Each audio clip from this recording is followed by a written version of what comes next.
Good evening and welcome back to the LSRL GT3 live from Chicago Street Circuit, broadcast by JPBroadcasting. I am James Parfitt and I'm joined in the booth by Michael David here this evening, and we're currently using iRacing, the world's premier simulator. We are back after our 2-week break. Don't forget, guys, after Parfitt, which was all the way back on January the 15th. Took a weekend off for the Daytona 24-hour, and we are back now for Chicago Street Circuit. It should be an interesting one. The interesting thing about this circuit is if you Google any information, it tells you that this circuit doesn't actually open until July the 1st, 2023, when the NASCAR Cup Series visits, and also the NASCAR in Xfinity Series. Track length 2.14. 0 miles, 3.444 kilometers, 12 turns, and currently no track record here this evening. It should be an interesting one. Last time out in Parfitt, Elliott Borg took first place, John Silver took second, and Joseph Carnes took third. We've got no John Silver here this evening. John is in bed with the flu. He's not happy, is poor old John, and he's got a bit of a flu. He's wrapped up in bed, hopefully getting better. So big shout out to John Silver. Get well soon, buddy. But we are here in Chicago, and I think it's time to bring Michael David into the booth. Good evening, Michael. How are you, sir? James, I'm doing great this evening. How about yourself? I'm very well. Very well. Awesome. Recovered from my 4-hour extravaganza, which involved me commentating with children yesterday for the Big Dreams Little Voices event we did. It was absolutely epic. Yeah, I definitely got to check in on that, and looks like you guys definitely hit your target there. But great cause you guys had, and it's really interesting to hear all those little kids, you know, kind of coming up and throwing their spin on what it is to be a commentator for racing. And yeah, it just seemed like a really good and enjoyable event that you guys put on. Yeah, it definitely was, and I think one of the things that's quite interesting, there was a little guy there by the name of Oscar, and he was brutal, absolutely brutal, brought in some epic terms into the booth as well. One of the drivers spun, and at that moment, young Oscar pops out and says, "He's just gone and done an oopsie." I said, "Yes, Oscar, he has definitely done an oopsie." And we are literally so near the 1.5k, Biggles. You are correct. We are literally at 1,450 pounds. We set a target of £1,000, but we are near 1,450 pounds. If you haven't seen it, guys, please go back and at least watch some of it from yesterday. It's on the YouTube channel, Big Dreams Little Voices, with children in the booth commentating, and it was absolutely epic. They had 10 minutes in the booth completely on their own towards the end of the race as well. And I walked away out of the booth. My partner who was working with me, Craig Jones, who put the event together, stayed in the booth. He was a little bit nervous, but the kids absolutely smashed it. 10 minutes of literally 5 kids going at it, talking in the booth, was absolutely incredible. And we might just find the next person who's going to take over from me, because they did some epic commentary. My own son Henry was doing it as well, and George got involved, and my little girl Olivia popped on the mic for a little bit as well. And it was a really good, fun family event, Michael. I think that was the thing. And as soon as we'd finished, people were messaging us like, "When's the next one? When's the next one?" The drivers were amazing. The kids did the interviews for them. We pulled drivers in halfway through. We did, unfortunately, James Rep, who is in this series and is racing tonight, he was talking, and at the time he was talking, he missed his pit stop, and he ran out of fuel and had to tow back to the pits. You know, what's funny is I think that I was listening at that point, so I do remember that specifically, actually. That was a little bit of an embarrassing moment for him, that he missed his pit stop and had to tow back. So, yeah, no, it definitely was a great family, event there that you guys had on. Like I said, I had it on for quite a while here at my house. And me and my wife were actually listening to it in the background, kind of laughing at some of the things that the kids were saying. And they were doing a great job, though, man. Like you said, they really know their stuff, and they were really getting into it there towards the end. I think that was the thing. They come on all nervous. So the initial thing was like, How are you? Yeah, fine. Okay, and moving on as you try and prize them. But as they got into it, they did absolutely stellar.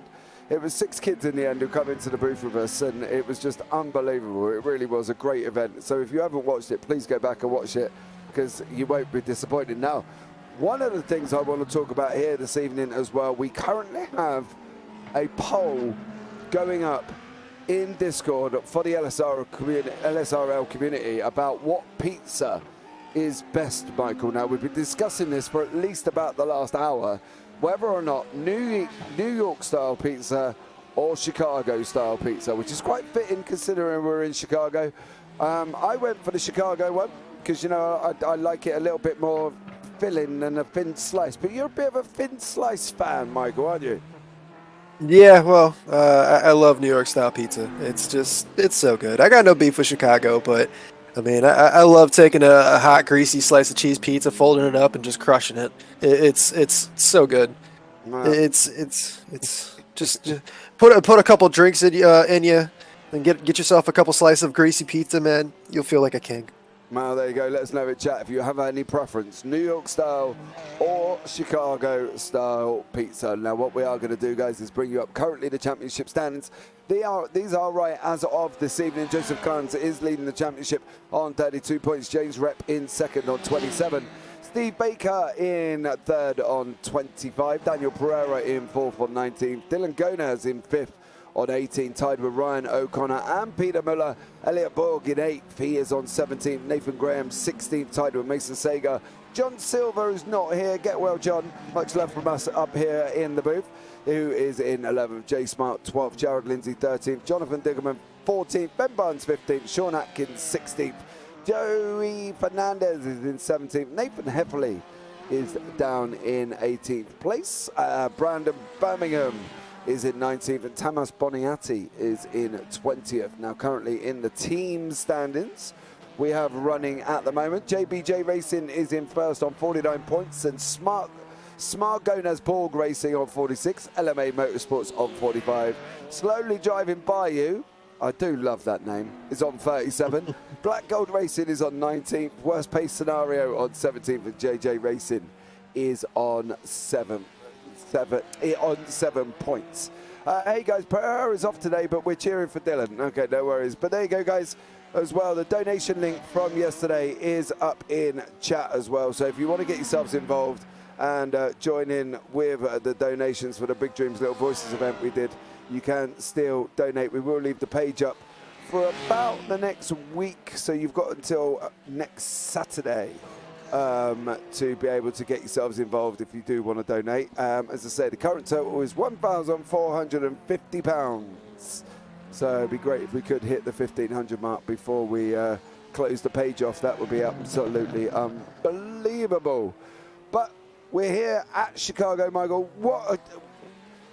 I've seen a lot of people hit the wall, right? I'm not going to lie. They've quite happily tapped the wall, and do you think that's going to be a theme of this evening? Because at the end of the day, it's quite a tight, tricky circuit, this, isn't it? Yeah, I think this is going to be a first for both of us. I know I haven't really got too much time here on track at Chicago. But yeah, the track kind of reminds me, you know, it's your average street course, so it's not going to be very wide. You're not going to have the opportunity to really run wide anywhere. So any mistakes that you make are going to, you know, punish you really hard. Really easy to catch damage, obviously, with the walls as close as they are to each other. Also, there isn't really a long straightaway that I noticed here, so this is going to be really interesting. Your cars that are like more nimble and, you know, accelerate a little quicker and handle or a little more steady under braking are the cars that are the drivers that are going to be able to take advantage here today. But this is going to be interesting for me. Like I said, pretty much my first glimpse of this brand new circuit.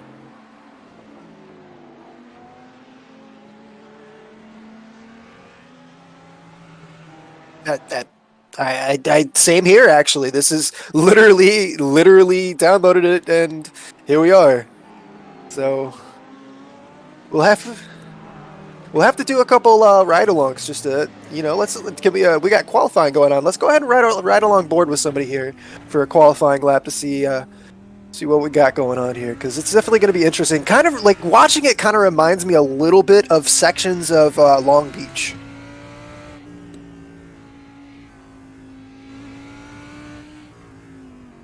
Yeah.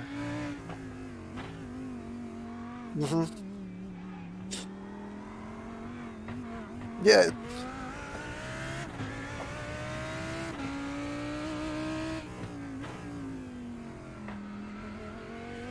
Seems a little tight for NASCAR. I'm going to be really excited really surprised to see how those cars do perform here. When did you say it was? Was it February? When are they going to be here? When's the NASCAR going to be here? Well, they said apparently July. Sorry, July 1st. Yeah, sorry, I don't know why I said February. That wasn't.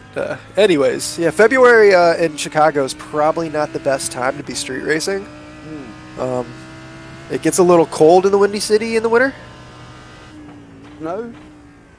Oh, I'm sure. I've never actually been to Chicago. I've driven through it, but I've never actually been to Chicago, so I don't know too much about Chicago, but I do know that it gets pretty cold. Yeah. They call it the Windy City for a reason. Well, the interesting thing as well is the fact that how are they going to get them big cup cars and that Xfinity car around here? It just looks complete chaos. I can't even comprehend that. Yeah, I'm kind of surprised, kind of excited, and kind of nervous all at once. But tonight we got the GT3 cars, so I don't think we're going to have as much of a concern for that. But my question is, are there really going to be any solid opportunities to pass here? Well, like, yeah, the track is wide enough for passing, but where are the best opportunities for that? Well, we had this thing, they were talking about this in Discord, and they were saying that you can run side by side here, but you've got to be a little bit more, you've got to be sensible with it. If you're not sensible with it, then obviously, you're going to have that problem. But I think from their perspective, they've got to, it's got to work both ways. And if it doesn't work both ways, then I think you could be in trouble. I think if people go for blocks or anything like that, I think, they're going to struggle here, because there isn't much room.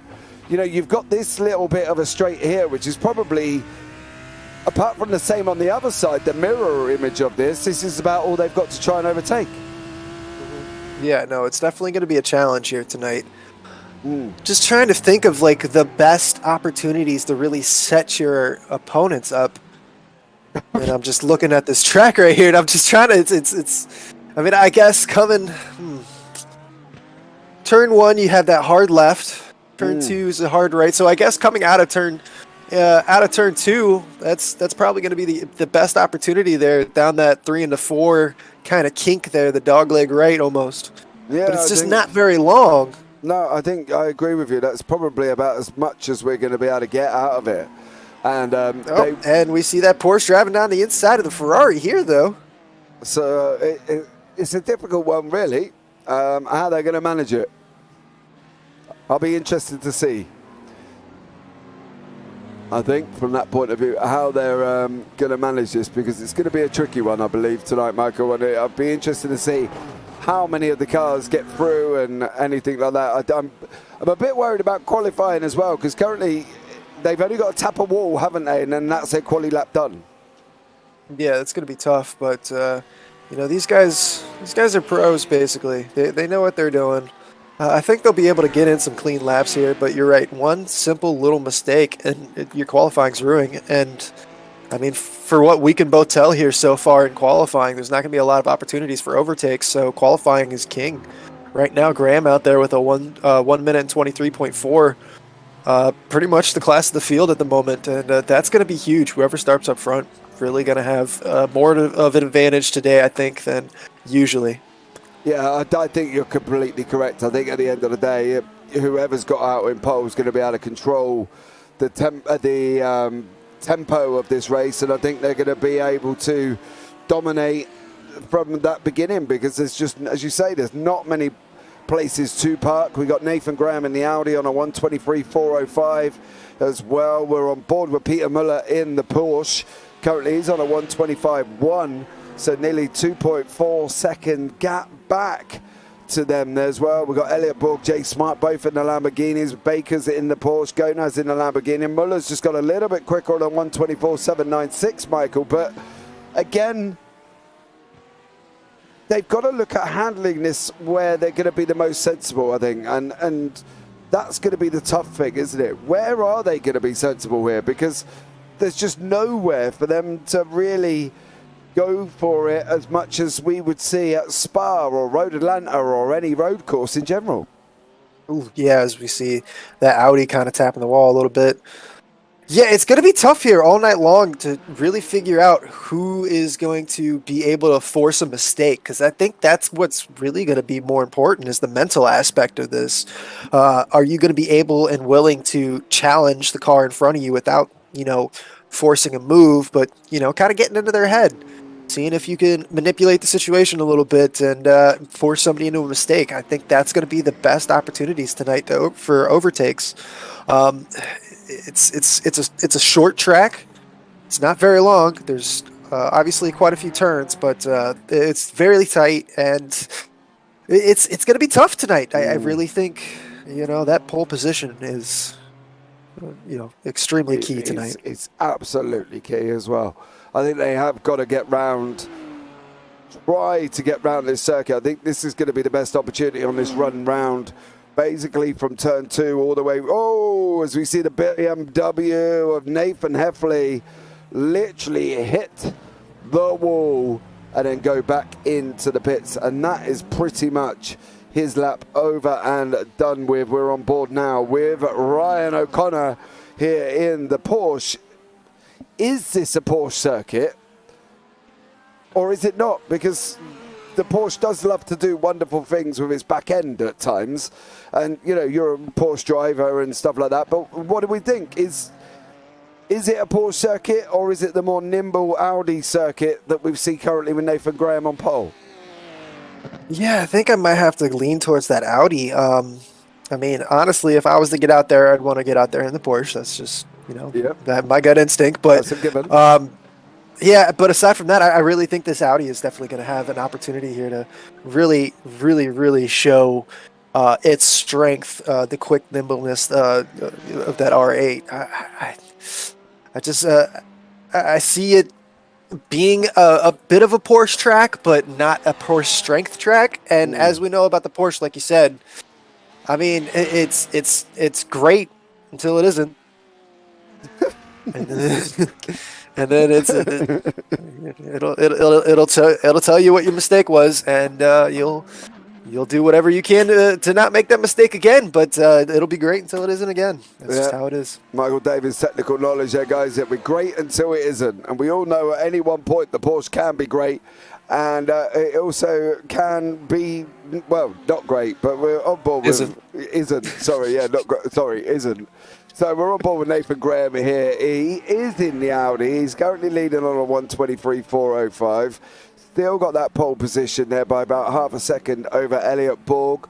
Lambo are the next 3. And then we go into the Porsches. And then clearly the Ferrari on the hands of Joseph Kahns here as well. He's got that lovely Marlboro livery that we haven't seen for a long while, obviously apart from on his car.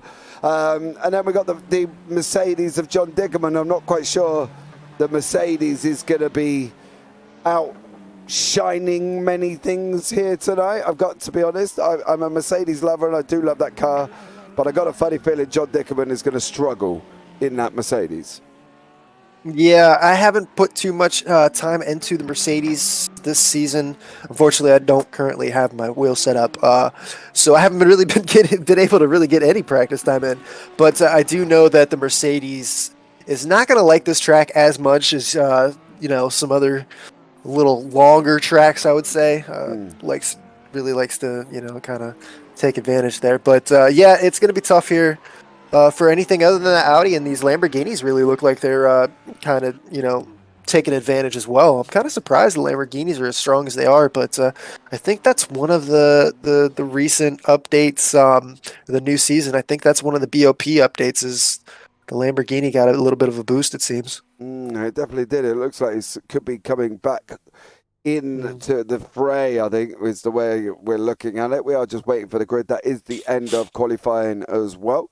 So we'll wait for the grid to pop up. But I think overall it's going to be an interesting one. In the Windy City, it could just be chaos. It could be amazing. It could be a lot of things. But one of the things that is guaranteed here is you're going to see a great race. And I think that's one of the things we've got to touch on as well. These guys, 17 cars on track currently at the moment. It's going to be epic. And hopefully we will see some wonderful racing. We're just waiting for the results to come through from qualifying. And we will bring you up there up to date as well. So let's see what is going to happen here tonight, because I think you're going to be in for a treat. That damn red coat, I'm going to die. Yeah, I believe you may. I believe you may. But let's have a look at the current grid. Okay. Or not. Wonderful. Thank you very much for that. Can we have the grid?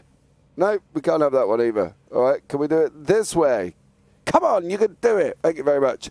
Nathan Graham is in pole position. Elliot Borg in second. Jay Smart in third. Dylan Gonas fourth. Steve Baker fifth. Peter Muller in sixth. Sean Atkins seventh. Jason Carnes eighth. Ryan Connor ninth. Mason Sagar 10th. John Dickerman 11th. Ben Barnes is down in 12th place. Thomas Boniatti in 13th. Brandon Thornhill 14th. Brandon Birmingham 15th. Nathan Heffley 16th. And James Rep down in 17th place. So there we go. As well. So hopefully we should be in for a treat. 45 minutes, 50% fuel. They have got to make a pit stop. That's one of the things we're going to be looking out for as well to make sure they do. But it is definitely going to be an interesting one, Michael. I think that's all we can ask for. Yeah, definitely. It's definitely going to be very interesting tonight. And honestly, I'm really excited for it. I do see Conway Critty out here in the chat already saying I'm already over this track. So I hope that's not going to be the case with too many drivers. I hope it gets a little more exciting for these guys. But yeah, it's just definitely going to be interesting. And I'm ready to see what we got here. I'm ready to see where they're going to be able to make passes. I'm ready to see where they're going to be able to, take advantage of mistakes. I'm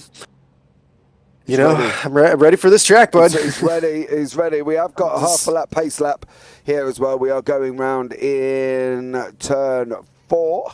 So we're starting just on the back end of 4. I'm expecting, hopefully, them all to make it round completely. That would be absolutely amazing. We are on board with Nathan Graham. We're just waiting for John Diggerman to get onto the grid.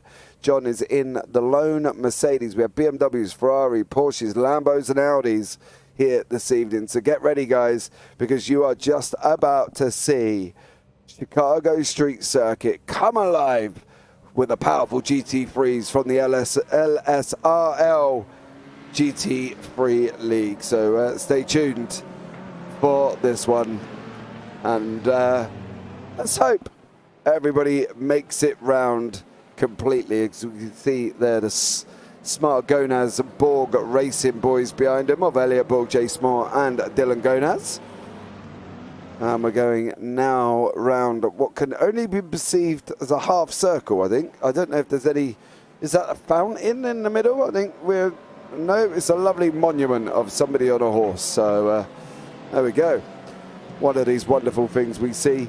Go on then, Michael, quick. Before they get to the start, who are you picking for a winner? I'm going to ride along with Nathan Graham.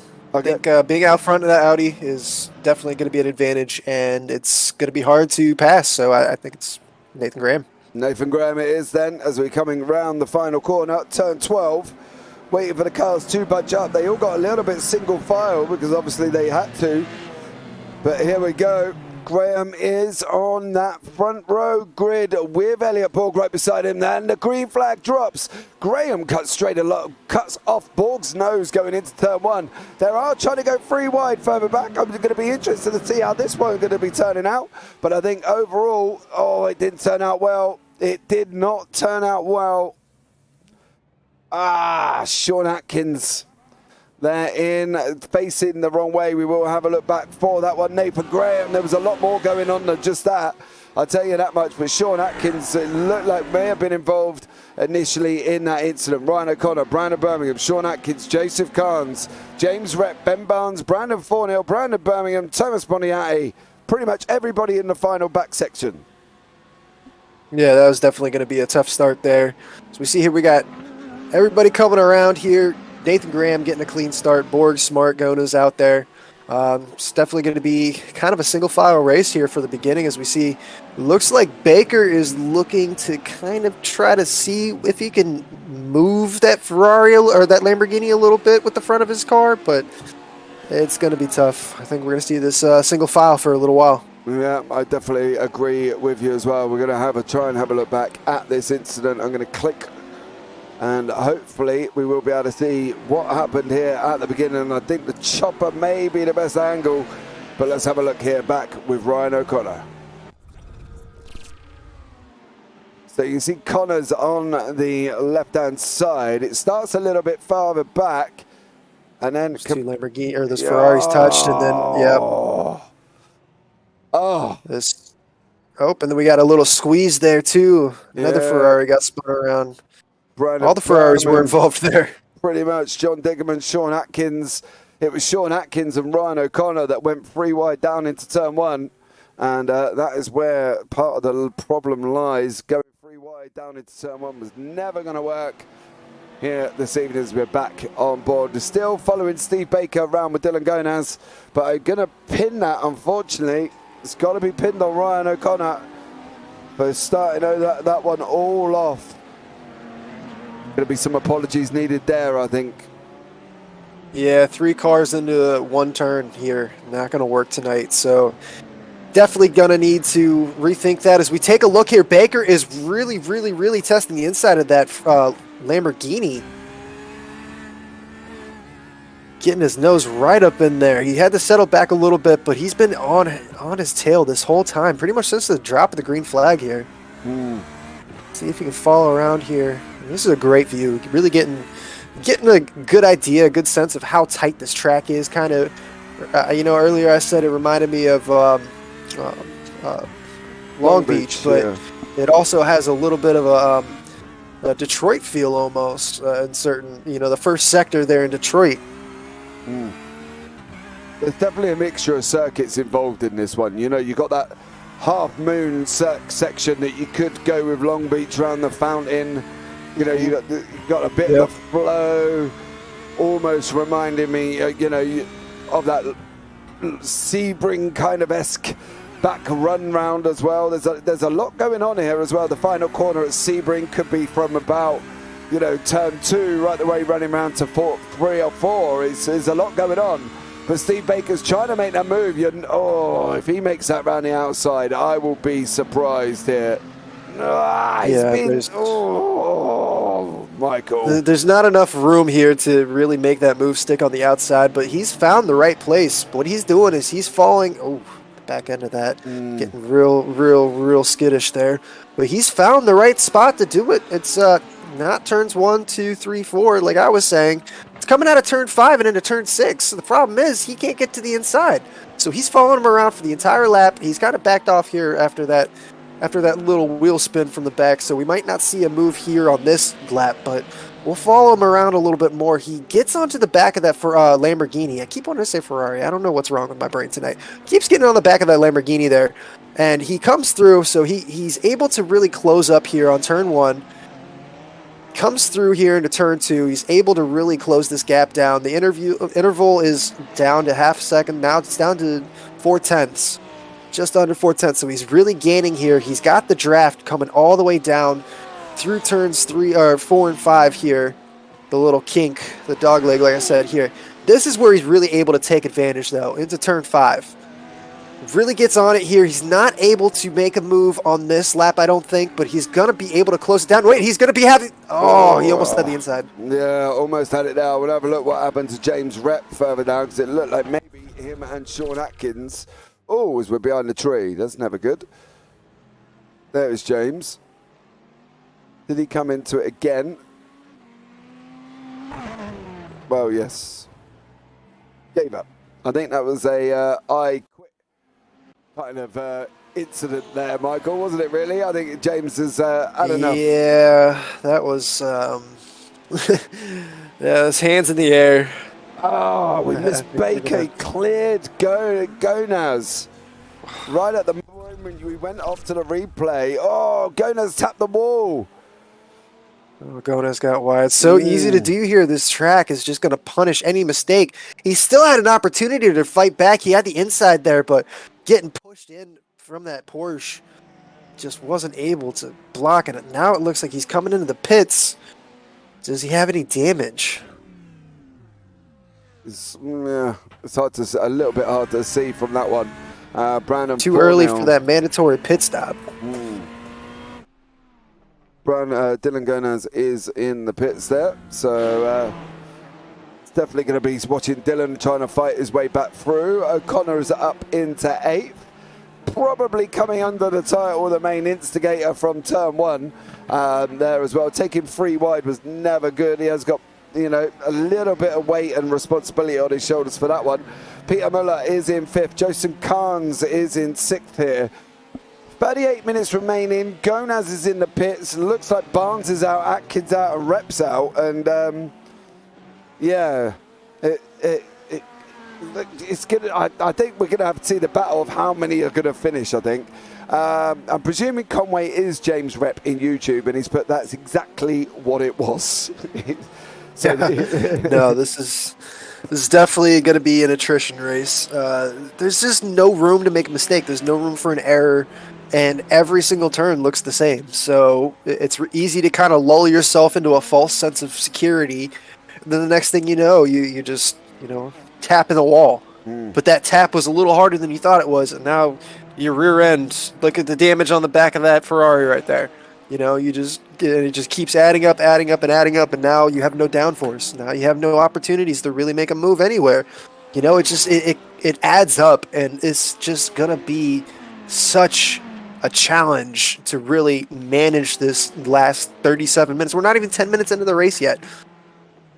You know, it's insane. Do you know what? It's a tight track. Yeah, I tell you what, if this is the layout that they're going to use for the NASCAR Cup Series and the Xfinity Series, then just don't. I've got to be honest, just don't, because the only things that I can see riding around here at an accomplished rate are go-karts with 12-year-old children on, because there's just nothing here. You can't put Cup cars and Xfinity cars on this type of circuit. It just doesn't work. They're used to going left. Asking them to go left, right. Oh, we see Joseph Carnes. He's gone and hit the wall. He's lost a place to Mason Seger. How are they going to do this, Michael? I think I'm gonna find out where I can watch it and just stay up for it, because I want to see how this completes itself. And I can't see Cup cars and Xfinity cars loving this racetrack. To be honest, I am completely the opposite, that this is even a remote good idea of a circuit, apart from 12-year-olds or go-karts. That's it.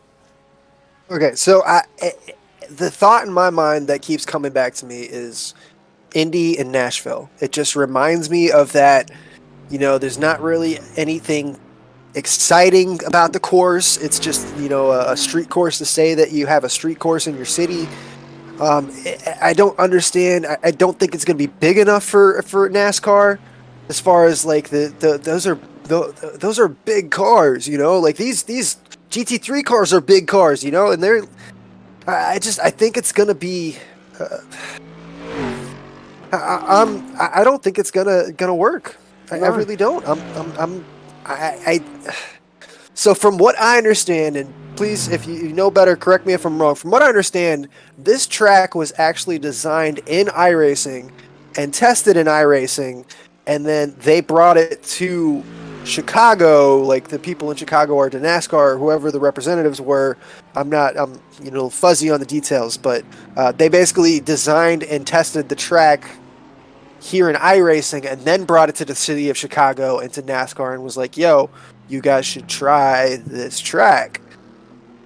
But I'm just seeing it as a not very exciting opportunity for NASCAR. I think these GT3 cars are having a real tough time of it. These drivers are getting really frustrated with it. There isn't really any place.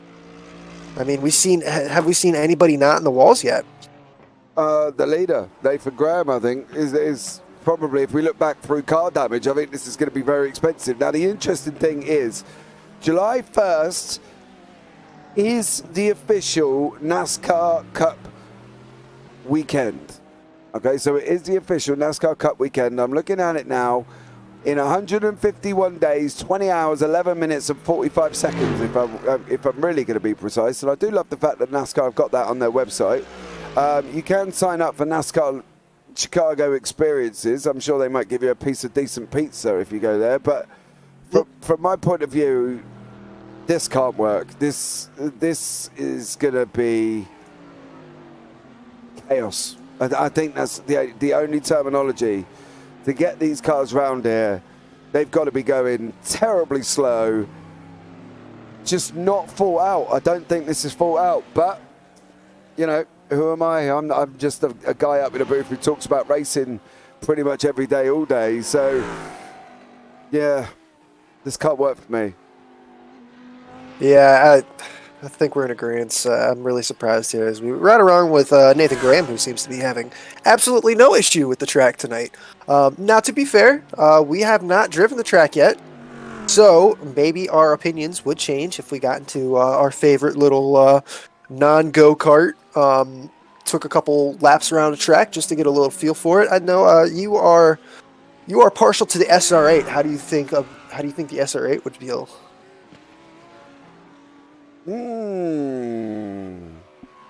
That's a little smaller, right? Yeah, it's small, it's nimble, right? Mm-hmm. So don't get me wrong, it's small, it's a little bit more nimble. It probably handled this circuit better than Senna, as we just watched Nathan Graham tap the wall as well. But I think I'd rather put it in another simulator and race the go-karts that I can get in there. This does not look like a circuit I can sit back and go, ooh, I'm going to get excited. Because if this ever became official, like if this, I don't even know, is this on an official list this week? Is that why we're here? Is that what I'm missing? Because I think from that point of view, if this is on an official list, I would literally sit in the pits for at least, I don't know, the first lap or so. And just wait for everybody to go and career into the wall, because I think that's what would eventually happen. I'll probably come through and, you know, I might not get the win, but I can guarantee I'll probably top 10 just by staying out of the wall. Kind of a turn one at Monza type deal. Yeah. Don't want to go into a public lobby. No, you've seen it. You've seen it. You know, that was Ryan O'Connor's probably undoing of the fact that he was trying to push it into a free wide situation, which was never going to be good. There should have been a back out a long time ago. Maybe the conversation about pizzas frustrated him. I'm not sure, but it's lap one. Everybody's kind of entitled. I mean, I didn't think it was that egregious that he tried the move because he was there alongside. It's not like he just kind of like dive bombed it. He wasn't, you know. I think, yeah, I agree with you. He was probably the most at fault, but I mean, it's a lap one racing incident, in my opinion, in my eyes, and it goes to show this track is so tight. There's no room for any of that. You know, we've seen one clean pass. Actually, we didn't even really see it live. We missed it, but I was looking at a replay. Don't blame me. It weren't my fault. I mean, I gotta blame you for something. I didn't ask it to hit the wall at the moment I pressed the replay button, did I? You know what I mean? Okay, well. You're in control of the cameras, bud. That's all I got to say. You're the boss, though. You write the check, so I'll shut my mouth. Yeah, probably good. Joseph is in YouTube chat. New York pizza. No. Joseph, no, just stop. We can't do Joseph, it. James, leave Joseph alone. Joseph, you're correct. He's picking on me. New York Stop pizza it. is where it's at. No, it's not. I'm not picking on you. I'm just saying, man. There's nothing on them. They just look like dough, and that's it. There's nothing on them. I put a great analogy in the GT3 chat where we were talking about it. I can't repeat it on the broadcast, but go and have a look at the general GT3 and scroll up, and there's my little analogy of what New York pizza looked like at that specific moment that it was being Not sure held. I want to do this. I'm kind of scared. Just go back. You'll, you know, I don't know where it is. How far back is it? Let's point you in the right direction so you don't go too Where far. is it? You said the general. Yeah, in GT3 General, and it's about 1:20 in the morning, so that's 20 past 8 for you. Okay. But the cars are quite... Oh man, yeah. Yeah, You I see you. mean? See what I mean? I see you. Yeah. That's messed up, man. Yeah. James. It's true, though. Oh, I can't deny it. James. Nathan Graham tapping the wall. Elliot Borg second. Jay Smart third. Steve Baker fourth. Peter Muller is in fifth. Mason Sagar is in sixth. Ryan O'Connor, who needs to hold a weight on his shoulders there, buddy. But I don't normally associate blame, but I'm not quite sure Ryan taking 3 wide on turn 1 was really going to work. But he had a go, and I think that's the thing. If we have a look back at the start and see, so everybody can get a rough idea of what we're looking at. I'll play it at half speed as well here tonight. So this is the start. Here's Ryan O'Connor. Right, initially on this left-hand side. Now he's creeping down the wall. He's creeping. The start gets underway, and I'm just not so sure that Ryan really should have been pushing this situation. There was already contact with Joseph Carnes and Sean Atkins then. Atkins goes into the middle. Is this the point here that O'Connor should have backed out? Or should have Atkins tried to go a little bit more to the other side? Because after that, it was just complete and utter bedlam. Here we go. Atkins has been tapped and reps in the wall and Khan's spinning round sideways. And what do we think? Should he have been there? Should he have not? I think it had more to do with the start itself. He really got that jump and then had to kind of back off a little bit, almost like he jumped the start. Because he was at one point up alongside the Ferrari there.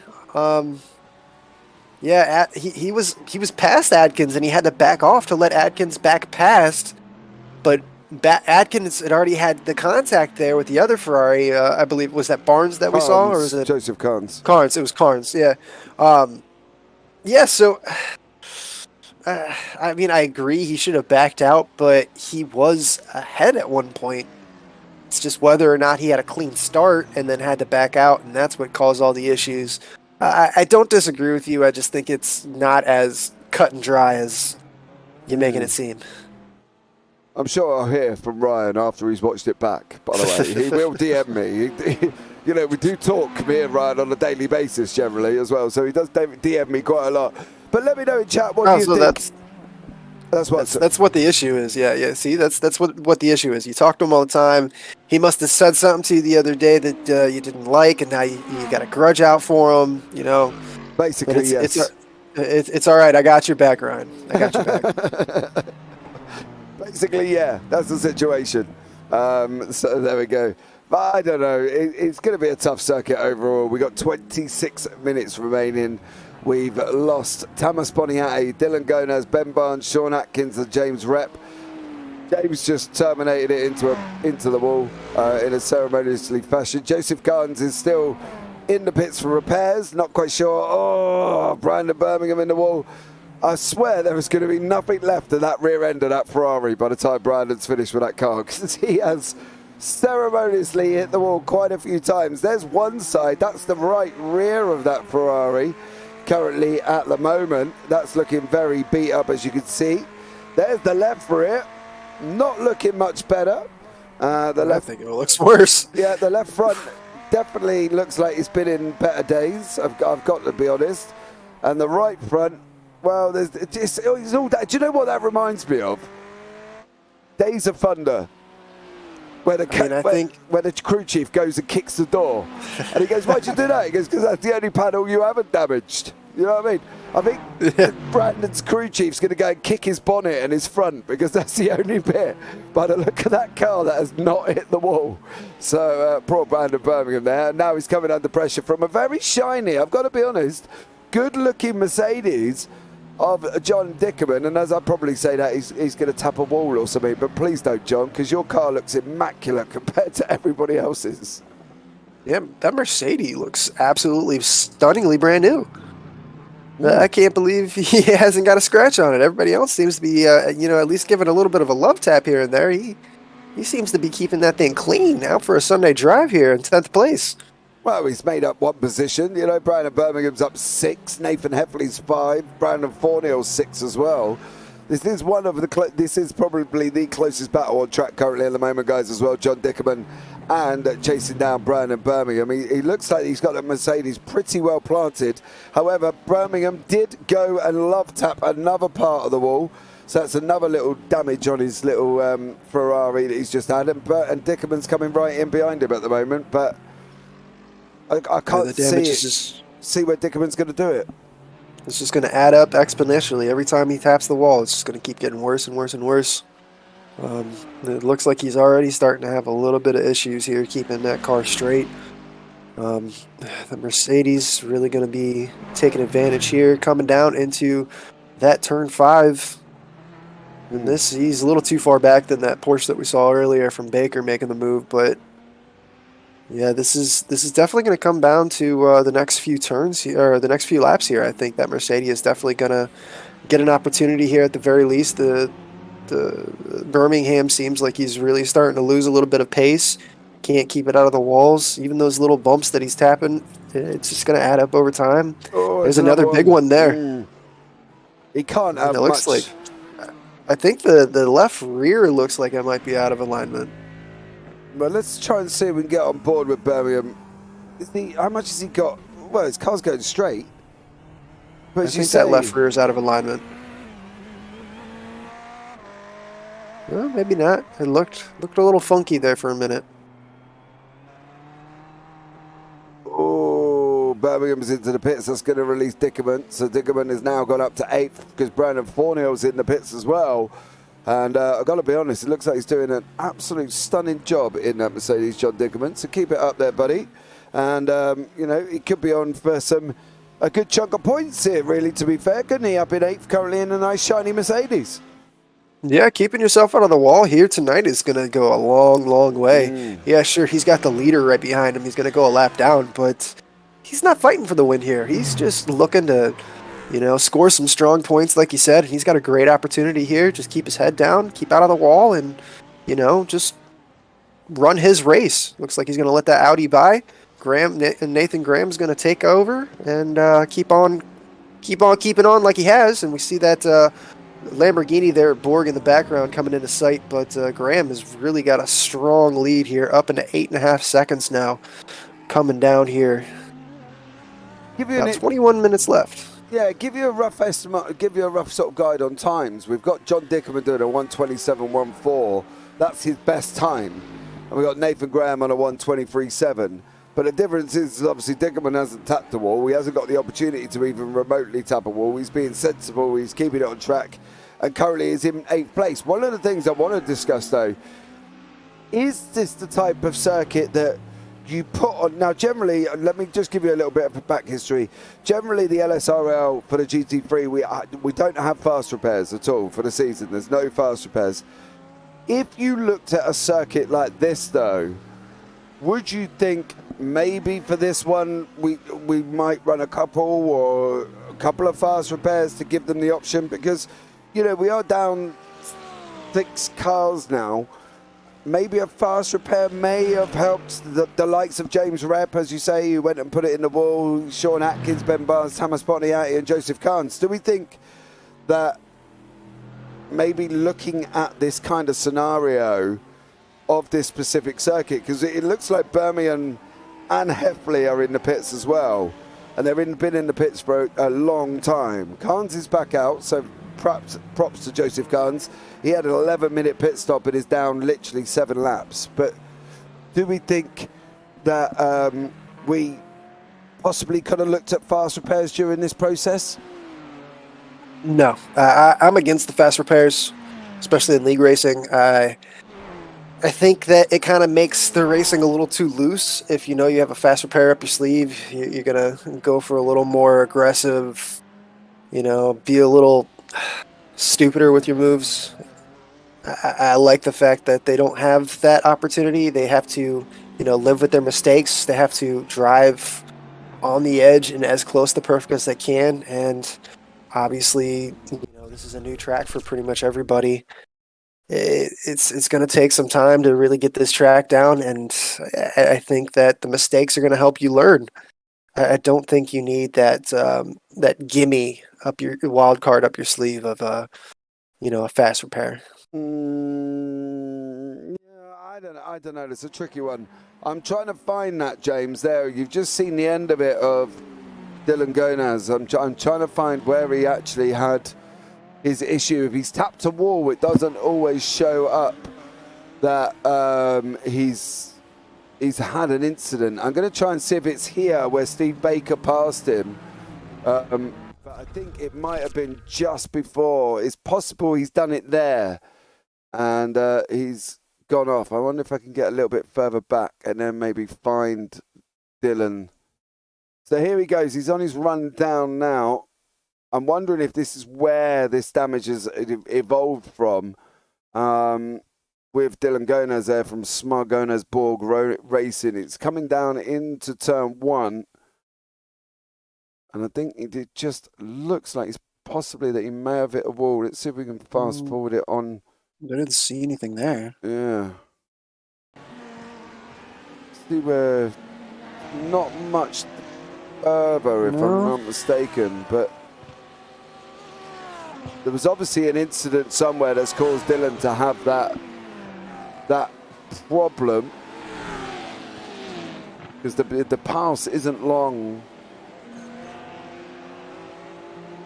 It's not long after that initial thing, so maybe. But I think he's definitely had contact with a wall, James, and I think that's what's caused him the initial problem. So we will go back to live pictures because I could watch Dylan Gonaz all day and he still could probably not do anything dangerous or damaging his car. But Brandon Birmingham, Nathan Heffley are in the pits. They've been in the pits for about 6 minutes here and still climbing. Dylan did go into the pits, come out again, looked like he's damaged. And then, yeah, there's nothing else really there as well. It looks like we've just lost Brandon Thornhill. Here's another one. So that's John Dickerman up into 8th place. We can have a look back and see what happened to Brandon now. So there he is. Brandon Thornhill in the BMW. Oh! Lost the rear end, tried to save it, and just Oh, stay where you are, bud. nailed the barrier 3 times there. That's going to be doing it. Oh, yeah. That's frustrating. But John Dickerman, I think up 3 places in 8th. He's still got a nice shiny Mercedes. Really sort of he's just going around doing his business, isn't he? Picking up places as he goes. That's one of the things that's good for that. He was running P3 and now he's 3 laps down, yeah. Well, that's what I mean. He went into the pits. He had that initial contact with the wall. He went into the pits. He passed Hamas here, but I'm not quite sure if this is anything to do with his incident. I can't really see what he did, to be honest, James. I literally cannot see anything in here that's showing up that he's actually done anything other than lost a place. So it's a bit of a mystery. Maybe we can have a chat with Dylan and find out and see. Maybe I'll give him a little bit of a tag and see if he can tell me what went on. But Ryan O'Connor has come into his pits for his pit stop here. The Grams in pits too. Yeah, I think they're all coming back in, aren't they? Just message Yep, Dylan. Borg is going to go ahead and take over the lead momentarily. Yep, there's Elliot Borg out front there. Elliot Borg's having a pretty strong season so far. Maybe what we can do is maybe I can see if I can get Dylan in for a chat. I won't just pull him in. Let me see if we can get him in here this evening to have a chat with him, James, and then you can clear up what has actually happened to him. Now, one of the interesting things is in the team championship, LMA Motorsports are going to currently have 3 scoring cars. Smargonersborg Racing are going to only have 2. Of course, Dylan not being in the race currently at the moment. We're waiting for the pit cycles to finish, and then we will guide you through where everybody has come out and where they appear on track here, Michael. But, you know, tough one, this circuit. Tough one. Yeah, this attrition's just really been crushing everybody. As we see, we've already got cars out. We got Godas and Carnes both still racing, but multiple laps down each. So really, we've lost 7 cars. You know, Birmingham and Heffley still in the pits, but Thornhill, Boniati, Barnes, Adkins, Rep. It's just been one thing after another. We've got Ferraris out there right now that are just covered in damage left and right. You know, it's a brutal race out here, and you know these. Well, it looks like Nathan Graham has taken back over, so Elliot Borg has gone into the pits. So I think everybody up front except for Sager has pitted now. So Sager is the lone wolf that hasn't pitted as we speak. There he is. He's in. More little love tapping off the wall there, coming around that final corner. It looked like Steve Baker. But he, Dylan, okay, let's see if we can have a chat with Dylan Gonas. I'm going to do something rather naughty because he is driving. So let's see what he can do for us here and see if we can have a chat with Dylan. Dylan, are you there? Can you hear me? How's it going? I'm not bad, mate. How are you? You know, I'm doing all right. I'm doing all right considering. What happened? I think that Steve Baker's got quite the intimidator button. Is what I'm going to chalk it up to. Because he was climbing all over the back of you, wasn't he? And then I saw... Oh, yeah. Then saw the back end of what you looked like you hit the wall. Oh, yeah. She was a gooder. She, immediate meatball. So, it was like, well... At least I helped out my teammates from holding him off for a bit because he was pretty quick. I was like, these Lambos, they take a long time to get your tires heated up. So I was like, well, hopefully once I get my tires warmed up, I can kind of battle Steve because I was definitely holding him up. But I never even got to that point, unfortunately. How tricky Dylan. is this circuit, Dylan? What? Sorry? How tricky is this circuit? That was funny. I was telling the guys it's like the ghetto Monaco. And then they called it the Chicago or something. I forget, but I hadn't run it before a couple nights ago, and I was just like hoping to just survive, to be honest. But then when I found pace and practicing and qualified good, I was like, all right, look at almighty me. Maybe I will push podium position. And then pretty much was staring at Steve in my mirror the whole start of the race, and just got to me, I guess. It's pretty tough though, pretty unforgiving. There you go, Michael, go for it. Yeah, actually, you stole the words right out of my mouth. It was kind of funny that was exactly what I was going to say. But hey, Dylan, what is it about this track? Like, are there any opportunities that you've really found for passing? Like, it just seems like it's kind of tight everywhere. There's not really any real opportunities. Like, where would you say the best opportunity on this track is for an overtake? Well, to be honest, I didn't think it was possible. But then when Steve was on my tail there, we were actually going side by side into some of the corners. But I think the best passing position, I'd say it would take respect from the guy you're passing. And I don't know if you're live on me right now. Yeah, I didn't catch my turns, but this corner I'm going into right now, Turn 6. Yeah. you know, I went defensive, but if he ever got the inside there, I would have to concede to him. I would say that was a good bet, and just hope the guy that you're throwing the pass on concedes. Yeah, that seemed to be the only real opportunity that we were coming up with, is be able to get a really good run on a 5 and then try to fight for the inside there into turn 6. So the other one Steve was getting a good run on was the turn 1, to be honest. He could have been last of the late breakers, throw the old Danny Avocado on me into turn 1, and I would have to concede. He could have got me there as well. But other than them 2 places, yeah, she's hurry up and wait for the guy holding you up to get a meatball like Steve had to do with me. All right, Dylan. Well, we'll drop you back into your team chat, mate. And cheers for joining us. I know it's been tough, having a chat with us. But thanks so much, mate. And I'll catch up with you soon. P10, boys. P10. That's why you never give up. Hey, mate, you're in 9th. Good luck, Dylan. You're in 9th. Cheers, boys. Cheers, mate. All right, so we've dropped Dylan down. So it was that tap on the wall that caused him the problem, the one that we saw the back end of.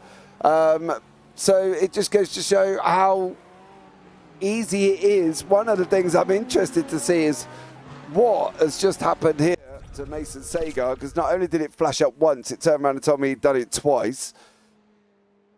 Oh, he was close there. I thought he caught the inside. Oh, nope. Threw him off. There's the second one. So Mason Sagar is into the pits as well. Well, at least the hard hit was into the tire wall. Maybe it won't be too much damage, but no, he can't drive straight. That's the front end of his car, and he's gonna be done for the day. So Mason Sagar is probably gonna be parking it for the rest of the race. Nathan Graham just out here killing it though, and sweat-free, stress-free all race long. I mean, we kind of guessed that though. That Audi, like you said, extremely nimble, very very friendly in these corners and these tight tracks, and he had that pole position, was able to just take advantage and get out there. And this is really the whole time. It's been his race to lose since qualifying. Do you think though, because this is the first time I broadcasted here, this is the first time you've commentated here, it's a lot of firsts for us. Do you? Oh, I'm just saying it, Nathan Graham at the wall. Do you think though that this circuit doesn't lend itself to racing, does it? It doesn't. It's not. I get excited pretty much. Anybody to watch anything I do, you know, I'm pretty much get excited. I'm stood up. I'm on the edge of my feet. I'm loud. I'm proud, and I'm doing it. And I'm just the way this race has unfolded. I'm finding it more annoying that it hasn't produced better racing than what I was thinking. But then, to be honest, with the way the circuit layout has as well, and this layout, guys, is the same layout for the NASCAR Xfinity and Cup Series. This is exactly the same layout.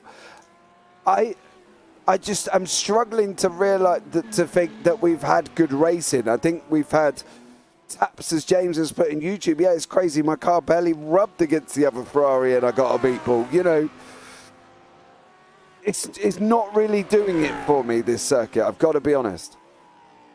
Yeah, I mean, I completely agree with you. It almost feels like Chicago wanted a street race, so they made this circuit just to say they had a street race. It just feels forced. It doesn't feel natural. It doesn't feel welcoming. It doesn't feel like there's going to be any solid good racing here at any point. You know, it doesn't matter who you have on the track, what cars you have on the track. Like, the circuit, it just feels like a circuit just to say that you have one. It feels unorganic. It's nothing like Nathan Graham's having a great race. No, it's nothing against these drivers out here. These guys, doing the best they can with the opportunities they have. We saw a great pass there earlier by Baker that we were just talking to Dylan about. And, the opportunities when they are there, these drivers have taken advantage of it. But the track itself just doesn't lend itself to solid racing, I don't think. I think this is definitely going to be one of those check the box to say I've been there and forget about buying the t-shirt. And to be honest, I'm not even too sure that I can think of any other series I've got this season that even visits this circuit. I think it's going to be the one and the ones that you've got, because obviously we're here today, but I'm not going to be jumping in the car thinking, I know, let's go test Chicago. I think I'm going to be more sitting here thinking, well, I've got it now. Can I refund it after? Do you know what I mean? Because it's just, it's not a good circuit for me to really sit back and enjoy with the racing. I think there's just, you go side by side, one of you is going to end up in a wall. You try and go side by side anywhere, and as Dylan said, there were times when him and Steve were side by side, but one of it had to back out in the corners because it just wasn't going to work. And I think that's going to be the same scenario with anything that that comes round here. I think that's the problem. It's tough. James, I think you're 100% right. And you get these wide-body NASCARs out here that aren't exactly nimble to begin with. They run on road courses. Yeah, sure, but it's just, I just don't see NASCAR succeeding here. I don't think it's going to be anything more than a PR stunt that, in my opinion, is probably going to fail. Just because the racing is just going to be meh. Now, maybe it'll be a huge party and everybody will love it, and people in Chicago will be all about it, and it'll be a thing for its own thing. Sure, that'd be awesome, but as far as a straightforward just racing standpoint, especially with cars designed and built like NASCARs are built and designed. Now, the Camaro they're taking out to Le Mans this year, that's going to be interesting. Jenson Button is actually going to be one of the three drivers. I saw that today. Jimmy Johnson, Jenson Button, and Mike. Get who the third driver was. GT3 driver. But yeah, no. Did you hear about that? I haven't seen it yet. You have to send me the article. I haven't had a look yet. I just want to answer James's question in chat. Am I seeing this as only 4 cars on circuit? Well, currently there's not. There's 6. That's Ryan O'Connor. What the timing software does is when the leader gets within a certain distance, it puts them a lap down that there's a probability he might catch them. So currently Nathan is coming up to the back of Ryan O'Connor. O'Connor is on the lead lap, but only just. That's Nathan Graham behind him. So the software does get a little bit excited, and I do end up basically just turning off the 1 lap down situation because it does drive me crazy at times. It tells everybody their lap's down when they're clearly not. But Nathan Graham is getting close officially to lapping Ryan O'Connor. So there we go on that one. But yeah. So we've got 6 currently. Yeah, we've got 6 cars currently. We're going to be coming up to the final lap of the race, and I can guarantee some of these drivers are going to be like, yes, I made it, get me out of here.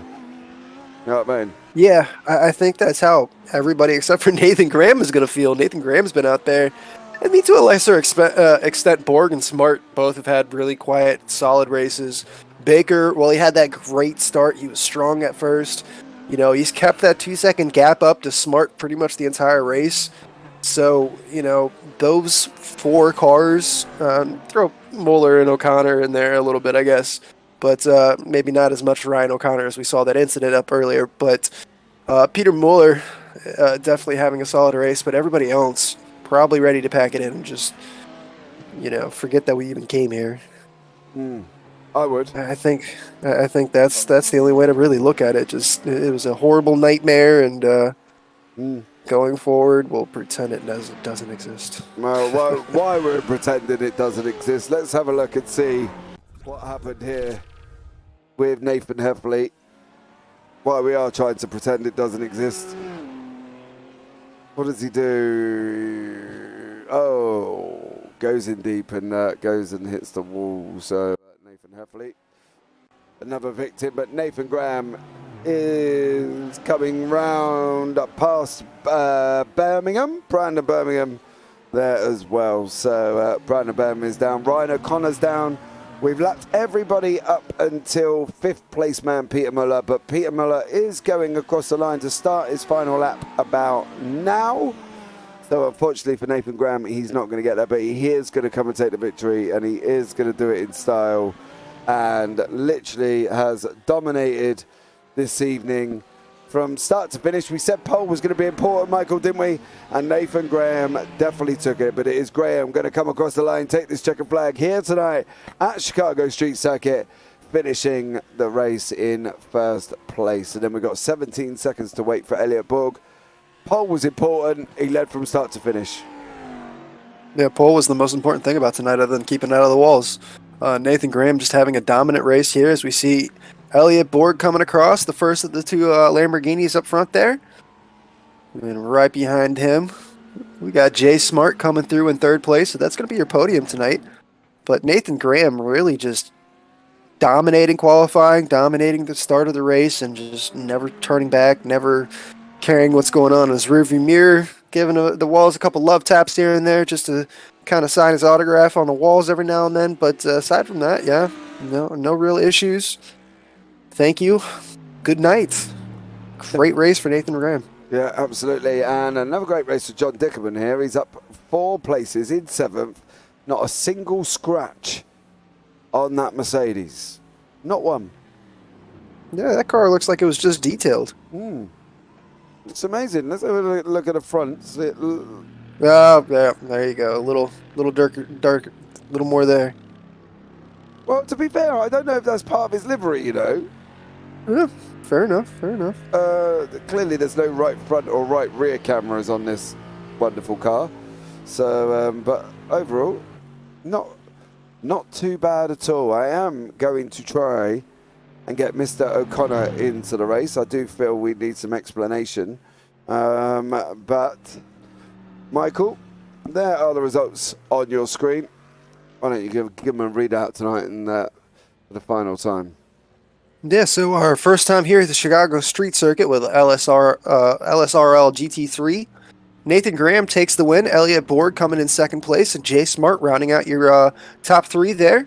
Then we got Steve Baker coming into 4th, Peter Muller in 5th place, Ryan O'Connor in 6th place, John Biggerman coming through in 7th place. Then we got Mason Sager in 8th, Dylan Gonas in 9th, and Joseph Carnes in 10th. Rounding out your the rest of the field, we had Brandon Bingham in 11th, Nathan Heffley in 12th, Brandon Thornhill in 13th, Tomas Boniati in 14th, Ben Barnes in 15th, James Repp in 16th, 17th place, Sean Adkins. Not the best opportunity for Sean tonight, was out of the race early, and unfortunate for them. But it was exciting there up front for Nathan Graham, who didn't really have any challenge at all tonight, clearing the field with almost 18 seconds, 17.837 second gap to Elliot Borg in 2nd place. Yeah, I think he's just clearly, Nathan Graham just kind of dominated this evening, didn't he? Yeah. And it was just one of them things we said, you get out in front, you're going to be in with a good opportunity. And Nathan Graham did that. He did it cleanly. He led from start to finish, and there just wasn't anything anybody could do. You know, it didn't help that there was that, big old pile-up that I want to speak to the young man who caused it, who's currently avoiding me, Mr. Ryan O'Connor. So if you are here, come say hello. James needs a chat, and we'll have a discussion about what happened there as well. But I think from Nathan Graham's point of view, he did an absolute stellar job, and I look forward to speaking to him, which we will do. But let's start off with our 3rd place man, Jay Smart there, finished 3rd overall. Jay, welcome into the booth. Hope you're well. Hey, fellas. How are you, mate? How's it going? I am hot. I am sweaty. My hands hurt. But good overall. Yeah, very happy to have finished that race without without crashing at all. Just a few taps on the walls, but otherwise not too bad. Overall, how tough is it? It's really difficult from a concentration standpoint. It's not too difficult of a track once you figure it out. There's a few corners that have don't really have any good braking markers, and some that are kind of bumpy. But if you learn where the bumps are and stuff, it's not too difficult. But it's definitely just the pressure and the concentration. I mean, at the end there, I saw Steve was chasing me down, and I was really just trying to manage that gap without pushing myself into a space that I was uncomfortable with. And in practice and qualifying and stuff, I'd had a little bit more pace, but I wanted to back it off a bit because there's so much time to be found from getting close to the walls, and I didn't really want to mess with that too much. So yeah, there's so much time lost as well in the wall, isn't there? And we did see exactly quite a few people in the wall. You know, a lot of people were out. Pretty much everybody. Yeah, 6 or 7. I mean, literally the only car that we haven't seen damage on was John Dickerman's Mercedes. But he was driving around, enjoying himself, doing it. Best time of his 126s, but John was going around just adequately doing what he needs to be doing. Let me ask you a question that is bugging me. NASCAR Xfinity and NASCAR Cup Series cars are coming here in July the 1st and 2nd. What do you think? Good idea? Not a good idea? I don't think I've done the Xfinity or the Cups on street circuits. I've done the trucks on street circuit or on road courses. I know the rear is pretty difficult, and I think with the bumps, it'll be interesting. I think they're going to have the suspension really soft. We played around a bit in practice, and I don't know how it was in the rest of the race. I was kind of like in my own little bubble there, in no man's land. But you definitely can pass, especially if other people make mistakes. But with the size of those cars, I really don't know. I don't know how that's going to go. But we'll see. I think, I mean, they seem to be more durable, right? So hopefully that helps them out a bit. But even in these, I mean, in practice, it's so easy to knock your wheels out of alignment. So if their suspensions are robust enough, maybe they'll be okay. But yeah, in these cars, I mean, it was definitely tricky. I even Elliot and I deviated setups at some point because the one he was on was a little bit faster, but I felt a little bit uncomfortable with how rear happy it was, and I just, I chose stability and safety and comfort on this track over speed, and so I don't know. It'll be interesting to see how it goes there. I think it'll be hot too in the middle of summer in Chicago. So yeah, well, it's going to be interesting. We'll me and Michael both agreed we don't think it's going to work. But, hey, who are we? We're just two people up in the booth. Look, we go on to Alton Park next week. Completely different circuit to what we've seen here today. How do you think you're going to get on at Alton Park? I'm excited for it. I think me, Dylan, and Elliot are kind of itching for a real road course so we can actually race each other as well. I think our goal on these has just been to finish. And so, we're happy to get back to a little bit a little more stress-free of a track where we could race a little bit and push the limits, push our limits without there being such severe consequences for even just being 1 inch offline. So yeah, I'm excited for it. I'm excited to get back to the conventional road courses. Awesome stuff, Jay. Well, thank you so much for joining us. Congratulations on your third place. Anyone you want to give a shout out to before you leave the booth this evening? Yeah, the league owners and the admins, and then of course Dylan and Elliot. I mean, we practiced together. We didn't really have team orders, but I think a good strategy going into this, and I think good points for the team overall. So yeah, thank you to them. Thank you to the league. Thank you to you guys. Hopefully it was a good broadcast. I'm going to watch it, see what happened in the entire rest of that race, because I was in a little tunnel vision bubble for that whole thing. Yeah, like most people were at some point driving around on their own, Jay. But thanks so much for joining me, and I look forward to having a chat to you soon, man. Take care. Have a good night. Yep. All right, let's bring in Elliot Borg, your second place man who survived Chicago Street Circuit. Good evening, Elliot. How are you, sir? Excellent. It's good to be home. It may be good to be home, but was it a good circuit to drive? Honestly, I thought so. It kind of grew on me as I was running it. So, and it's cool because I've driven down Lakeshore Drive a bunch. So to look down at the Field Museum, it's kind of cool. So, but then remembering to stay focused because the next corner's coming pretty dang quick. And it could quite happily kill you as soon as you start thinking about something else, couldn't it, really? Absolutely. So coming around the fountain reminded me so much of Long Beach. Coming around the backside before the hairpin, really similar. I think they could do some more unique things. Jay was kind of comparing it to Baku from the Formula One series. So they've got so much room on both Michigan and Lakeshore Drive. I'd like to see some different things done, but I know they still have a city to operate. Do you think it's wide enough? No, not at all. So even on the pace laps, you could see it. I was really, really hesitant to go too wide pacing. So no, unless you are 100% mirror to mirror with somebody and they yield, that was your only option. So I was kind of hoping we could have a repeat of Long Beach where Nathan crashed and I didn't, but not the case. So congrats to him. So he was on fire.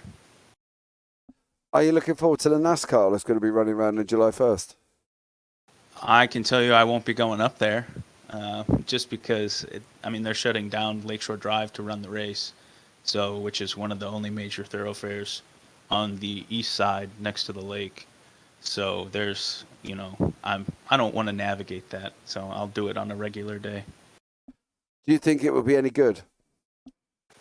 If you can't pass in GT3 cars, somebody's going to get put in the wall. So I think they'll be aggressive enough, and there'll be some give and take, but not necessarily. It'll be the NASCAR version of Monaco. Yeah, I believe so. You are right as well. But Elliot, look, congratulations on your second place, buddy. Anyone you want to give a shout out to before you leave the booth this evening? Yeah, my wife for letting me do this. So it's a bunch of fun, and she's downstairs right now, probably running up here to give me a smack on the back of the head. Well, she can't give you a smack. She's got to give you a kiss on the head, isn't she? You just shout out with her out on TV. Look, she's famous. What more could she ask for? Some more money. Well, hey, that's always the thing, mate. That's always the thing. But look, Elliot, thanks so much for joining me, buddy. And I'll Thanks for all you guys do. No worries. Take care, mate. You too. All right, let's have a chat with the man that got out in front from the beginning. He drove completely on his own. He absolutely smashed it. Nathan Graham, who's got the broadcast on in the background that I can hear quite happily. Completely on his own. How's it going? Not bad, mate. How are you? I'm doing well. That was easy, That was right? a fun. Well, I wouldn't say Chicago easy, but he definitely had to stay focused. But we had some good pace today, yeah. Yeah, you absolutely smashed it. You took the victory by, I think it was like 16 seconds or something overall. We've had a chat with Elliot. 17.8. Sorry? 17.8. Oh, well, there you go. Michael's on with the stats in the background. We've had a chat. There we go. Yeah, he knows it all. We've had a chat with Elliot and Jay. They've said it was tough here. How was it for you in general, though? Because, you didn't race anyone. You got out in front, which we said was going to be the most important thing. Was it just the staying focused that was going to cause you the problem, you reckon? Yeah, I think racing here would be tough, obviously, to pass and stuff like that. So qualifying well, I think, was important, obviously. And then other than that, it was just staying focused. And because, you're getting so close to the wall every turn, one little mistake and you put your nose into the wall and it's over. So just trying to stay focused the whole time, I think, was key. Yeah, I think it definitely was. Are you going to come back onto the track and, practice and do all these things? Because I can't see, as I said before, like to Michael, not many other series that are looking at running this circuit. Would you say, where is it in your rank of yes, you like it, or no, you don't like it? I would say lapping it is up there for liking it. I definitely like it a good bit. Lapping it, racing it, I don't really know. Like I said, I wasn't really around people today that much, but just being coming up to blue flags and stuff, you could see how it'd be really hard to pass if they were defending. So I guess we'll have to see how much good racing can get done as far as passing goes. I guess NASCAR's coming here this year. We'll see how they do it. Well, we've had that discussion with Jay and Elliot, basically, and we said NASCAR are here July 1st to July 2nd weekend. You know, do you have an opinion of that? Can you see that working here? Yeah, I mean, I don't know. It could either be bad racing or guys could be pretty aggressive and do some bump passing or something, and it could be fun. But I kind of could see it go both ways. Yeah, Elliot's explanation of it was the NASCAR's Monaco. Single file all the way around, you think? Yeah, they could very well be that exact analogy, I think, yeah. I don't think it's wide enough. I think down, you know, where we're watching you currently at the moment on the run down from turn 5 through to 6, I think it is. I think that's pretty much the only opportunity we've got here. But overall, you know, you absolutely annihilated it. To go on to Alton Park from this circuit, though, it's got to be at least a little bit better, isn't it?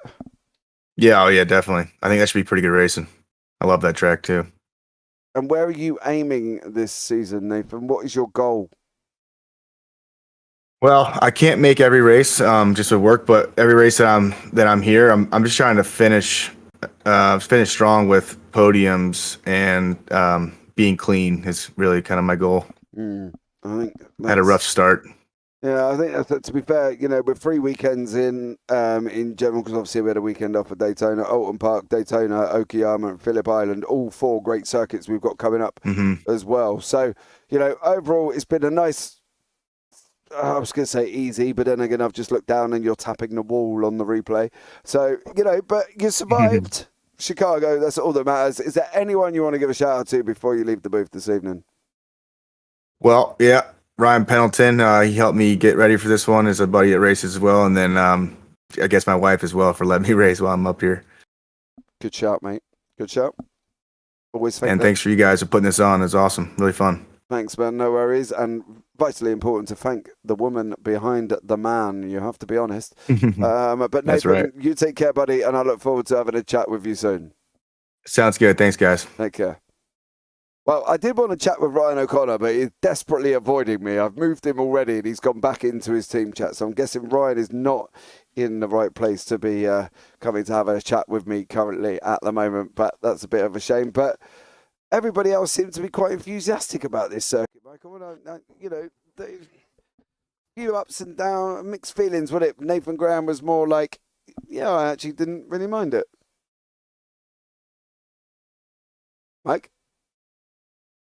Michael? There we go. Sorry about that. Can you hear me now? Yeah, I can hear you now. Yeah, there we go. Sorry about that. I think if you're out front, you're able to put your laps in and kind of keep your head down. It's not so bad, but when you're trying to make a move, this almost seems like I find it hard that NASCAR can be successful here. I know, Nathan was saying maybe a little, bump past in here and there, but I don't think it's wide enough for those cars. You're going to be throwing everybody into the wall. If you're able to just kind of keep your head down and just throw your laps in and just kind of like look at it as like, just, an endurance lap time, clock it in laps. If you can just clock in the laps, yeah, sure. But if you're trying to make a move on anyone, it's going to be, what was it, Fernando Alonso a couple years ago at Monaco in the rain? Just completely just blocking the entire course. They're not fun circuits, to be honest. I've got to be honest. I'm not a lover of Monaco. I think the appeal, the history, yeah, great. People flying off in the 50s over into the water in the harbour, amazing. It's all pleased to the track, but the racing is, well, just completely terrible, to be honest. And I don't think this is going to be a different circuit that's not going to have that. I think the analogy of the NASCAR's Monaco is probably right. I think that's what we're looking at. Yeah, I can't agree more. I think it would be a fun track to drive on a go-kart, but aside from that, yeah, not too not too over the moon for this one. Yep, definitely on that one. Well, there you go, guys. That wraps up tonight's broadcast on a night when Nathan Graham took the win by over 17 seconds here, when we only had around about 10 finishes because everybody else had love tapped the wall and people were, well, getting meatballs really quickly. And, you know, I look forward to possibly not having to come here again, I think. But overall, it has been the race that we've done this evening, and it has been great racing for while it lasted. But overall, guys, thank you so much again for joining me. As you say, I've been James Parfitt. I've been joined in the booth by Michael David. And as always, take care. Have a great week. And you never know, might see you on a track sometime. Good night.